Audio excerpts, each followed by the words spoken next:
കാറ്റത്തെ കിളിക്കൂടി പുതിയ എപ്പിസോഡിൽ കൂട്ടുകാർ ഫോണിൽ സംസാരിക്കുകയാണ് നിധിയായിട്ട്. അപ്പോൾ നിധിയോട് ചോദിക്കുന്നുണ്ട്, എങ്ങനെയാ ഈ കല്യാണം ഇത്ര പെട്ടെന്ന് നടന്നേ? ശരിക്കും അത്ഭുതമായി ഞങ്ങൾക്ക്. എന്തായാലും നീ യാത്രയിലല്ലേ, അപ്പോൾ ആ കഥ പറയാനൊക്കെ നിധിയോട് പറയുന്നുണ്ട്. നിധി ഓരോന്ന് പറഞ്ഞ് ഒഴിവാകുന്നുണ്ട്. ആ സമയത്ത് ഭാസ്കരൻ നിധി പൊയ്ക്കൊണ്ടിരുന്ന കാറ് തടഞ്ഞു നിർത്തിയിട്ട് അതിനകത്ത് കയറാണ്. അപ്പോൾ നിധി ചോദിക്കുന്നുണ്ട്, എങ്ങോട്ടെങ്കിലും പോകാനാണോ കാറിൽ കയറിയത്?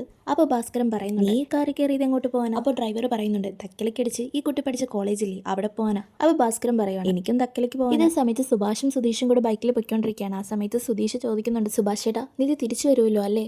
അപ്പോൾ സുഭാഷ് ചോദിക്കുന്നുണ്ട്, എടാ നീ ഇത് വീണ്ടും തുടങ്ങിയോ? എടാ അവൾ സർട്ടിഫിക്കറ്റ് വാങ്ങിക്കാൻ പോയതല്ലേ, നിന്നെ ഉപേക്ഷിച്ച് പോയതൊന്നും അല്ലല്ലോ. അത്രയ്ക്ക് പേടിയായിരുന്നെങ്കിൽ നിനക്കും കൂടെ പോകായിരുന്നില്ലേ? സുധീഷ് പറയുന്നുണ്ട്, അതിന് അവൾ സമ്മതിച്ചിട്ട് വേണ്ട. എന്നിട്ട് സുധീഷ് നിധിക്ക് പോകാനായിട്ട് കാറ് റെന്റിനെടുത്ത് പൈസയൊക്കെ ചോദിക്കുന്നുണ്ട് സുഭാഷിനോട്. അടുത്ത മാസം തൊട്ട് എന്തായാലും ഞാൻ വീട്ടിൽ ചിലവിന് പൈസ തരുമെന്ന് സുഭാഷ് ഏട്ടനോട് പറയുന്നുണ്ട്. സുഭാഷ് ഏട്ടൻ ഇതെല്ലാം കേട്ടിട്ട് തലയാട്ടാണ്. ആ സമയത്ത് വഴി വെച്ച് സുനന്ദയെ കാണുന്നുണ്ട്. സുഭാഷ് ഏട്ടനെ കണ്ടതും സുനന്ദ കരയാണ്. ഇത് കണ്ടിട്ട് സുഭാഷ് ഏട്ടന് വിഷമവുമാണ്. സുധീഷ് ഇതെല്ലാം ശ്രദ്ധിക്കുന്നുണ്ടായിരുന്നു. അതിനുശേഷം ഭാസ്കരൻ ഒരു പെട്രോൾ പമ്പിൽ വണ്ടി നിർത്തിയാണ്.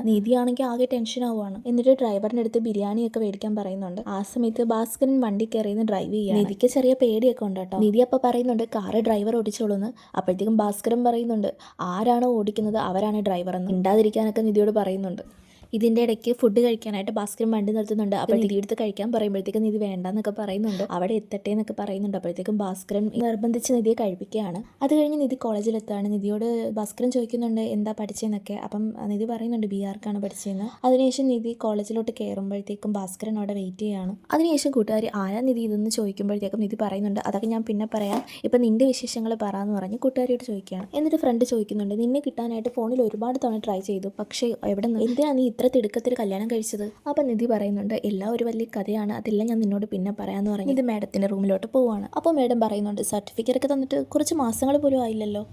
അപ്പോൾ നിധി മേഡത്തിനോട് സർട്ടിഫിക്കറ്റ് മിസ്സായ കാര്യം പറയാം. അപ്പോൾ അവിടെയുള്ള സാറന്മാർ നിധിയെ മനഃപൂർവ്വം കുത്തി സംസാരിക്കുകയാണ്. കല്യാണത്തിന് മുമ്പ് ഒളിച്ചോടി പോയ കാര്യമൊക്കെ പറയുകയാണ്. അപ്പോൾ അവിടെയുള്ള മേഡം പറയുന്നുണ്ട്, നന്നായി പഠിച്ച് ഗോൾഡ് മെഡൽ വാങ്ങിയ കുട്ടിയാ. പ്രസംഗമൊക്കെ കേട്ടപ്പോൾ ഞങ്ങൾക്കൊക്കെ അഭിമാനമായിരുന്നു. ഇത്ര പെട്ടെന്ന് ലൈഫ് സ്പോയിൽ ചെയ്തല്ലോ മോളെ. സർട്ടിഫിക്കറ്റ് വേണമെങ്കിൽ പ്രിൻസിപ്പളിനെ കണ്ട് അപേക്ഷ കൊടുക്കണം. പ്രിൻസിപ്പൾ എത്തിയിട്ടില്ല, അതുവരെ വെയിറ്റ് ചെയ്യുന്നു പറഞ്ഞിട്ട് നിധി എടുത്ത് പറയുക. ഇതെല്ലാം കേട്ടിട്ട് നിധി വല്ലാതെ വിഷമിച്ച് പോവുകയാണ്. ഇതേ സമയത്ത് കോളേജ് വർക്ക് ചെയ്യുന്ന സ്റ്റീഫൻ വിളിച്ചിട്ട് നിധി വന്ന കാര്യം നിധിയുടെ ബ്രദറിനോട് പറയുകയാണ്. അതോടെ ഈ എപ്പിസോഡോടെ അവസാനിക്കുന്നു.